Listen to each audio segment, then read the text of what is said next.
Depuis la fin mars, c'est de nouveau la guerre diplomatique entre la France et le Royaume-Uni. Le gouvernement français accuse les Britanniques de mettre à mal ces pêcheurs de haute mer après avoir interdit la pêche de fond dans certaines de ces aires marines protégées. Pourtant, un engagement en faveur de la biodiversité. Le dernier dossier du magazine d'Actu Environnement navigue dans cet océan de complexité et avec Laurent Radisson, nous allons tenter de vous en donner les clés.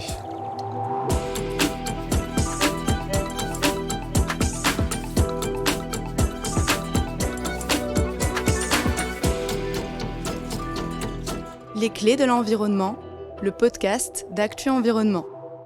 Bonjour Laurent. Bonjour Félix. On enregistre le 29 mai, il se passe déjà beaucoup de choses autour de ce sujet.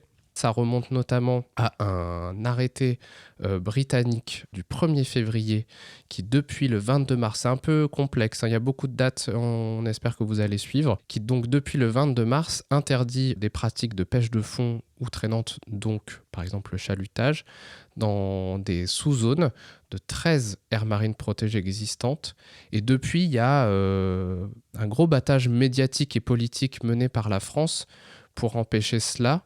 Ça a démarré avec d'abord les pêcheurs, le comité régional des pêches de Hauts-de-France notamment, puis le comité national des pêches, suivi par les sénateurs et les élus régionaux de la région Hauts-de-France, notamment Républicains et Rassemblement national. Et puis après, il y a le gouvernement, il y a Hervé Berville, le secrétaire d'État chargé de la biodiversité de la mer, qui a dit qu'il allait soutenir les pêcheurs, notamment de la pêche au chalut, qui sont complètement paniqués par ces mesures britanniques.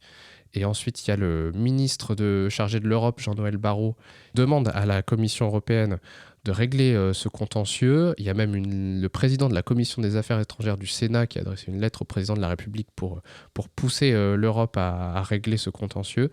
Le 23 mai, il y a eu d'abord la Commission européenne qui a tenu un comité spécial sur la pêche avec le Royaume-Uni et la France qui a ramené avec elle 7 autres États membres, la Belgique, le Danemark, l'Espagne, l'Irlande, Pays-Bas, Portugal et Suède sur ce sujet.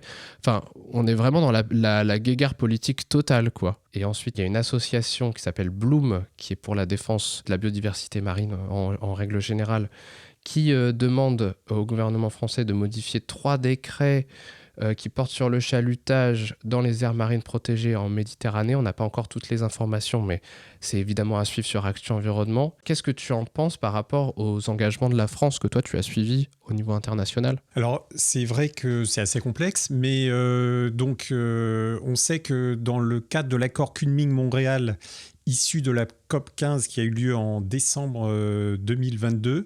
Donc, il y a un engagement des États parties à cette convention internationale de protéger 30% de la surface des océans d'ici 2030. Et c'est un engagement qui est inscrit également dans la stratégie européenne pour la biodiversité, dans la stratégie française pour les aires protégées.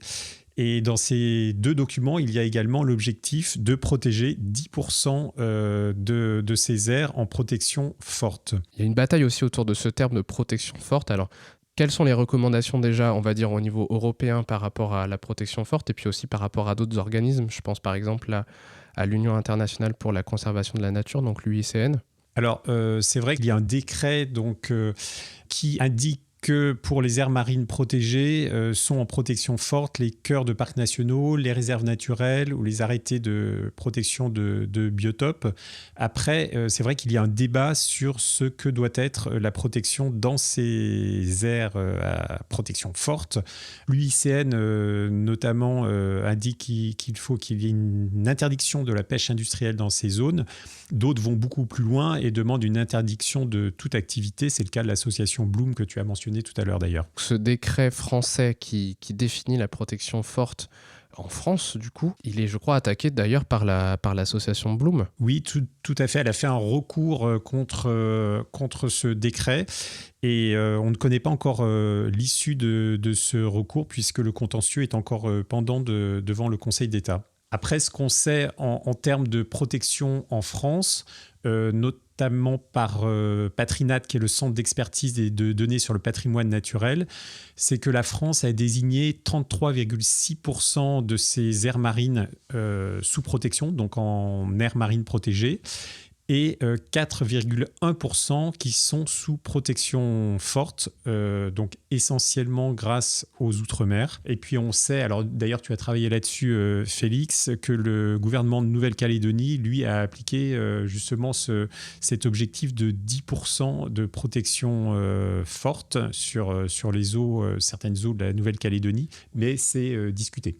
Oui, c'est discuté parce que on sent à la fois avec l'accord que tu as cité de Montréal et puis les engagements de la France à l'international de pousser à cet objectif à la fois de 30% pour les aires marines protégées, on va dire tout court, simplement à 2030, mais aussi par ailleurs d'aller aux 10% de protection forte dans les aires marines protégées et puis aussi tous les espaces protégés, on va dire terrestres. Là, on parle des aires marines protégées, mais ça concerne aussi tout ce qui est sur Terre. Et en Nouvelle-Calédonie, donc il y a une grande, immense aire marine protégée qui est le parc naturel de la mer de Corail. Et dans cette immense aire marine protégée, la Nouvelle-Calédonie a ajouté ce qu'ils appellent des réserves naturelles intégrales qui sont gérées, on va dire, de manière à limiter les activités touristiques et de pêche, donc qui sont considérées en protection forte. Après, ce qui est contesté, c'est que ces zones, elles évitent les zones les plus propices à la biodiversité, celles qui sont considérées importantes pour les mammifères marins ou importantes pour la reproduction des oiseaux, de sorte que ça favorise les activités de pêche hauturière, donc de haute mer locale, et aussi les activités touristiques. Donc il y a une association locale qui s'appelle Ensemble pour la planète, qui a attaqué cet arrêté qui a été pris par le gouvernement local en octobre 2023, si je ne m'abuse, qui est encore devant le tribunal administratif de la Nouvelle-Calédonie à l'heure où on parle. Oui, donc en fait, ce qu'on voit, c'est qu'il peut y avoir aussi un gros décalage entre la protection sur le papier et la réalité en mer. Il y a notamment une étude internationale à laquelle a participé le CNRS et qui a été publiée en mai 2024, donc c'est tout récent, dans la revue Conservation Letters, qui montrait que seul un tiers des grandes aires marines protégées dans le monde étaient réellement efficaces, parce qu'en fait, en réalité, elles étaient mal protégées. Et puis, on a une étude aussi de l'association Bloom, dont on a parlé tout à l'heure, qui a montré que les techniques de pêche destructrices étaient toujours autorisées dans les aires marines protégées européennes, et notamment en France. Cette étude montrait notamment que le chalutage avait lieu dans plus de 60% des surfaces des aires marines protégées européennes. Et puis, elle pointait également la présence de méga chalutiers pélagiques qui peuvent avoir des tailles astronomiques, donc qui peuvent aller jusqu'à 145 mètres de longueur, pêcher 400 tonnes de poissons par jour, ce qui représente en fait l'équivalent de 1000 navires de pêche artisanale. Et donc c'est le cas du méga chalutier Annelies Iliena qui devait être affrété par la compagnie des pêches de Saint-Malo. Et finalement, sous la pression, en fait, notamment de l'action de cette association Bloom et du public, finalement, les pouvoirs publics ont renoncé, ce qui ne veut pas dire que ce méga chalutier ne pourra pas pêcher dans d'autres eaux marines dans le monde. Quand on préparait ce podcast la veille de l'enregistrement, tu parlais, Laurent, de cet en même temps au niveau politique. En même temps, on pousse vers un objectif de protection des espaces marins, naturels, etc., de la biodiversité en général. Mais dans l'autre sens, on favorise toujours et on soutient encore une fois des pratiques de pêche industrielles qui sont très dommageables à la fois pour les fonds marins, mais aussi pour la biodiversité. On sent ce en même temps, en fait. Et c'est ça qui est, je crois, frustrant, nous, en tant qu'observateurs, évidemment. Surtout qu'il y a des grands engagements qui sont sans doute à venir du côté de la France, parce qu'il va se passer des choses dans les mois à venir et même l'année prochaine. Oui, c'est vrai que c'est choquant parce l'année 2024 a été décrétée année de la mer.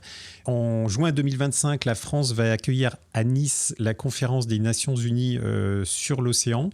Donc, il y a des grands affichages sur des objectifs en matière de biodiversité en général et de protection des espaces maritimes plus particulièrement. Mais d'un autre côté, on voit cette action, notamment ce dont on parlait au début, une opposition à la désignation d'aires marines protégées efficaces comme le fait la Grande-Bretagne, avec une coalition d'États européens menée par la France. Donc c'est assez choquant. Et pourtant, au niveau scientifique, on sait que la création de ces aires marines protégées est efficace. On a une autre étude internationale à laquelle a participé l'université de Perpignan, qui a été publiée également dans la revue Conservation Letters en décembre 2023, qui a montré l'efficacité de la protection des aires marines protégées en termes de gains en biomasse et en capture également pour les pêcheurs en fait, qui pêchent aux alentours de cette aire marine. Donc ça prend quelques années. En une dizaine d'années, on arrive à reconstituer des stocks de poissons assez importantes et à augmenter les prises des pêcheurs. Donc il y a un rôle très important en fait à protéger ces aires marines protégées en termes de protection des espèces, protection des habitats, mais aussi de sauvegarde de la pêche artisanale qui est plus créatrice d'emplois.